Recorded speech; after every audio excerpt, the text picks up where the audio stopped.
Hey guys, welcome back on the final set of videos on the matrix multiplication. Maybe this might be a 2 or 3 part of short videos. Again, like I said, it will really help you understand if you look at matrix multiplication from more of a geometric standpoint of view, which basically means that how do you see matrix as a part of transformation. We did scrape through that topic in our last video or videos on how to think about metrics as transformation, and that's where the magic happens. And where I was trying to tell you that in the movies, whenever they show graphics where people are flipping and rotating, what exactly they do, or in any sort of computer games, right? Whenever there's animation, how do the magic happens? So basically, the underlying theory is more of a the matrix algebra, which we'll be talking in detail in this session. Okay, just hang on, and hopefully you'll enjoy this video. All right, so let's assume that if you remember this particular section which I'm highlighting, we always mention that the matrices, anything on the matrices should be seen through three lenses. One is a simple number system. How does it compare? What are the similarities and what are not the similarities, which we saw in the last video?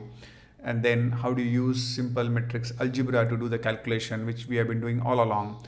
And the third point, where I've touched base in certain videos, but in this set of videos we will talk at length, where we're talking about thinking about matrix and matrix multiplication in a geometric way to get the basic intuition what exactly it means.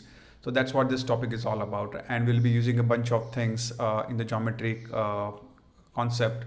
We'll be using arrows, or we'll be using a simple vector or a xy plane or some point in space. So we'll figure out. Okay, so let's assume that you all guys are building a simple computer graphics game in two-dimensional plane, right? Like x or y axis. Let's take that, and let's focus here. Right, I've given you the problem statement, and this is what you need to do.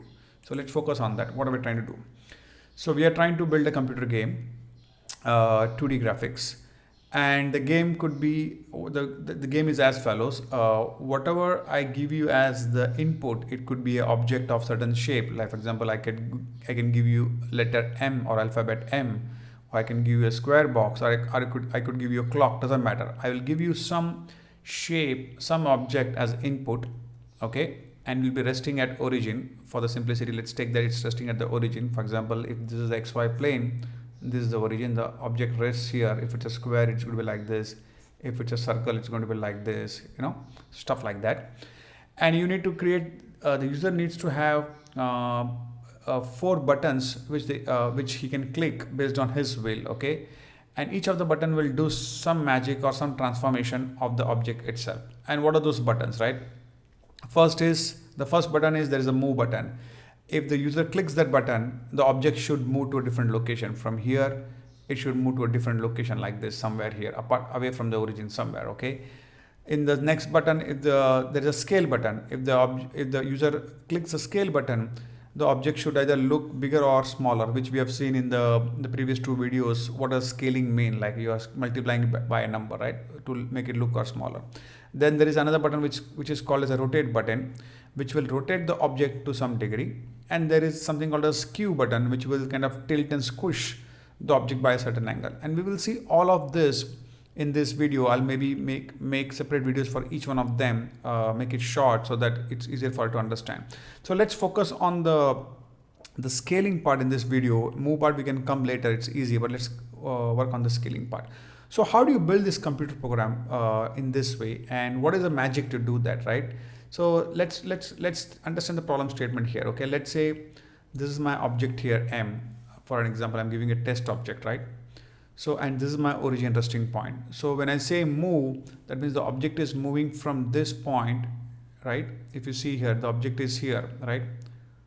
And it has to move to some places, right? So from here, the object is moving to a different place altogether. Okay, it could be away from the origin, or the object was originally here, and now the whole x and y axis has been shifted. So object is shifted here relatively. This is the relative shiftment, right?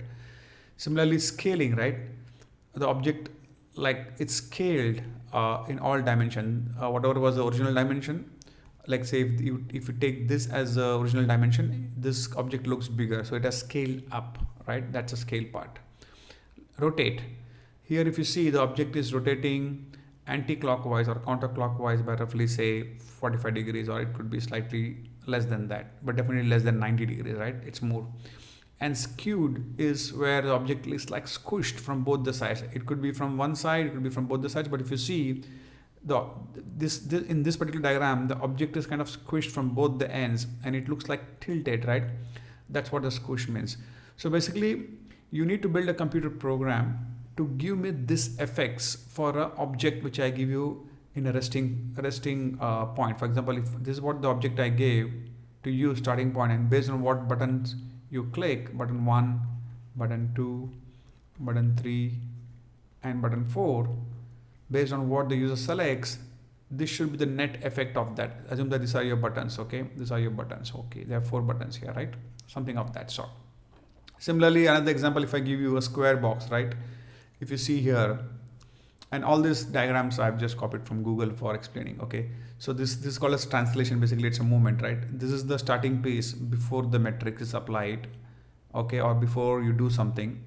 And after some magic happens, after some transformation happens, if you see the square object has moved this by this much distance, right? That's what it means. Over here, this is the original position of the square box or the original size. And after some magic here, some magic happens and there's a transformation. And if you see, the square box has become bigger in shape, that is scaled up, okay? And this video is all about scaling. What makes that magic of scaling, okay? And over here, I don't know whether it's visible, but it's called as rotation. What it means is, in this case, the square box has rotated clockwise. It has moved this direction. If you see, this point has moved here and this point has moved here, right? So if you see, roughly by 45 degrees, I would say, right? There's a rotation. So what it would make to take the input, these are the inputs, right? Over here, these are the inputs. What it would make to take the inputs and create some effect to this way, whether I say, hey, change this input and make this object look turned clockwise by 45 degrees, make this object look bigger in size, or make this object completely move to a different position. Likewise over here, right? Similarly. So how do you do the magic? What is the concept here? The answer is very simple over right here. How do you kind of create? You use matrix multiplication over here, right? That's what I've built. So matrix multiplication is the key here. All the computer graphics and people who want to know, become good gamers and all those things, they need to understand the concept of matrices, linear algebra, and linear transformation, right? That's how the kind of the visual effects are created here, right? That's what it is. Although we are not going to get into linear transformations and all those things here, but I still want to bring a slight flavor of that so that you can really appreciate the world of matrices or metrics before you really start sticking to your syllabus to solve the problems, right? So now let's assume how do you create those effects of scaling. So let's take our simple example that we know we have been doing for last 2 videos about multiplying 2 matrices. This is A and this is B, right? So this matrice A, I've written it here. It's a 2 by 2. There's a 2 rows and there's a 2 column, right? So this is a 2 by 2 matrix. And B has got 2 rows and 1 column. You always write the rows first, right? It has got 2 rows and has got 1 column. And if you remember, we are already told whenever you have such matrices, so I'm writing it here, this one, right?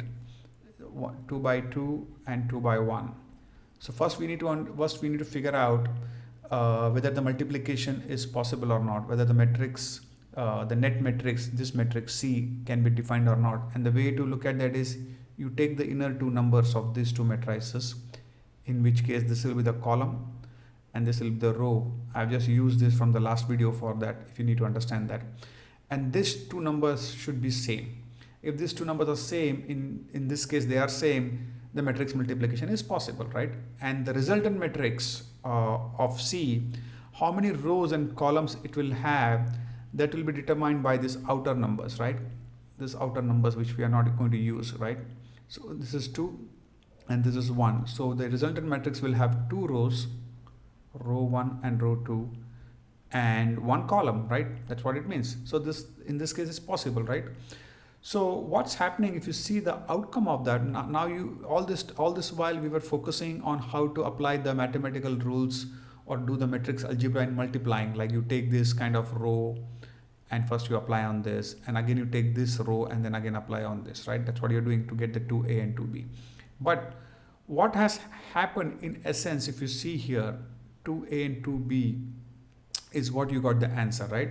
So what if you see in another way, what we can think is matrix A, right? Matrix A has transformed matrix B, and what is the net effect of the transformation? It has scaled, or it has made matrix B bigger by 2 times in this case, right? Because the numbers are 2 and 2 here. That's what it means. So in essence, in this case of multiplying 2 matrices, the matrix on the left has transformed the matrix on the right and scaled it. The effect of transformation, it has scaled this matrix on the right 2 times, which is given by the matrix C. So that's another way of looking at that.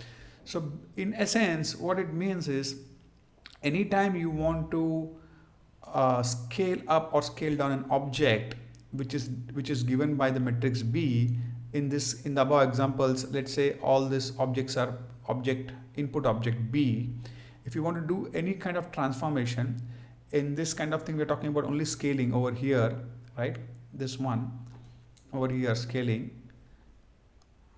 Or if you want to take this one, this scaling, right? If you want to do that, all you have to do is you have to figure out by what measure you want to scale, and you have to build a scalar matrix like this, the matrix A on the left, and apply the transformation, means multiply the scalar matrix on the object that you want to transform to give you a scaled version of that. That's what it means. So just multiply a scalar matrix to your input object, and the output object will give you a scaled version.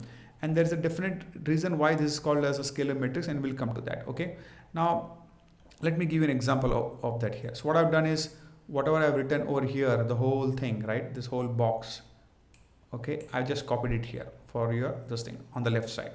So focus on the right side now. I'm going to apply this example on this. So let's assume that you have one vector, or you look at this diagram. You can think about this as 2 vectors, like this and like this. So this is vector A and this vector B, which is kind of parallel to the x and y axis. And if you remember, this is the starting point. Assume that you're traveling from here in this direction, you're moving towards east, and then you're moving towards north. And if I ask you what is the net displacement, you can calculate the starting point, and you can calculate the ending point, and you can say this is the net displacement. So this is the net resultant vector, right, which will have coordinates A and B, the x and the y coordinates. But if you remove this part, don't worry about this part. Let's just take a vector in space A and B, which has got coordinates A and B, which means this is the x coordinate and this is the y coordinate in your plane. This is y axis and this x axis, and it doesn't matter where the vector is. It could be a vector, or it could be simply a point which is having a value x and y. It doesn't matter how do you look at that. And all I'm trying to say is, I want you to scale this point or this vector by a factor of 2. Okay, and how will you do that? So what basically this matrix does is, this is your input vector, which is this line, and this A and B are the x and y coordinates over here. And I'm telling you that I want you to scale this particular vector, the length of this vector or the point here. I want you to make it bigger 2 times. Okay, so in that case, the way you will think about it is, okay, so this is my input vector. I'm going to code my input here, and I need to put some matrix on the left. Always remember, the matrix on the left always transforms the thing on the right. You can add as many as matrices you want, but the leftmost matrices will do some transformation on the immediate right, and so forth. So there is a kind of in terms of transformation, you need to go from the right to left to see which matrix is getting transformed, or you need to go from left to right to understand which matrix is the transformer in this case. Okay, so coming back here, so now I know that I need to scale this input vector A and B 2 times. Okay, what is that matrix that I need to build? And in this case, we already know what is the matrix. We are going to use this scalar matrix, and if we multiply this, we know that the whole net effect of that is going to be 2x, right? 2a and 2b, both of them are going to be twice. And that's what you see here, right? to NA2B. The whole length has been scaled up by a factor of 2. Either you can think about this way, or you can think that the individual vectors are scaled by 2, and when you add them up, the net displacement is still going to give you the same effect. However you want to do that, you want to scale it individually like this one and this one, and add it up, or you're not worried about this, you're just consuming the vector in the net output vector and you're directly trying to scale it, right? So that's what it means, right? So this matrix is called as a scalar matrix because the way this matrix is coded, where you have the elements on the diagonal on one side, on the other side it's 0, and this kind of matrices are called scalar matrix. We'll come to that in the next video. But this specific matrix has a transformational effect of scaling up the number on the input or on any of the object by 2 times this way. That's what this is all about, the magical transformation that it does, right? Where this matrix on the left acts as a scaling matrix. That's the example that I wanted to give. So always think about matrix multiplication as transformation, some sort of transformation. Sometimes it's easier to understand what kind of transformation it is. Sometimes it will not be understanding, but there is some transformation taking place because the matrix can go anywhere. Now in this case, if you see, there's another example at the bottom where I've taken an object, and let's say I say, hey, this is the clock, okay, of certain dimension. I want you to build a computer program which will do some animation which will shrink this clock by half. So in this case we are going to do scale down, right? We are scaling it, but we are scaling it down instead of up, right? What matrix you will use? Again, the same concept. So assume that if you take any point or all points covered by this square on the clock, right? All the points, right? So what the computer will do is each point, for simplicity, let's take this point, right? The computer will take each point as a coordinates of x and y or a and b, okay? Let's say, or we can do x and y, or we can say a and b. And we know that we need to reduce or shrink the size of this object by 2. That means each point on this particular area covered by this clock has to be shrunk by half or reduced by half, right? Like how you kind of expanded each vector here by twice. So the same thing you're going to apply. So instead of 2, what if they're taken is, we know that we need to multiply whatever is the dimension, we need to cut in half. So they're applying 0.5 scaling, okay? And again, if you see, the 0.5 is on the diagonal and the rest is 0, because there's a unique type of scalar matrix where one diagonal is 0 and the diagonal from this diagonal only has some number, and whatever is the number, that is the dimension by which this input object or input number will be scaled, whether down or up. That's what it shows. So if you want to scale up, you can use this kind of matrix. If you want to scale down, you can use this kind of matrix. So that's all kind of the stuff about kind of scaling up and scaling down. So I hope this video was useful in terms of appreciating what does matrix multiplication mean. And in closing, all I want to do is, matrix multiplication is in effect some sort of transformation, moving something into a different thing. And in this video, we covered the scaling up and scaling down version of matrix. And in the next videos, we will talk about if you want to rotate the matrix or if you want to flip it around, what it means. And these kinds of concepts are just giving you examples. I don't think from a syllabus standpoint this will really matter unless you are kind of taking up linear algebra. But it will help you whenever you apply a matrix. Oh, this is what I'm trying to do with this matrix, okay? And like I said, you will not be able to figure out all the metrics on what the net transformation effect it has. Some metrics it's easier. For example, scaling up and scaling down is very easy because from the left to topmost left to the topmost bottommost right, there are numbers and other numbers are 0. So you know that's a scalar matrix, okay? So hopefully you enjoyed this video. I'll see you in the next video on I think rotation, okay? Thank you guys.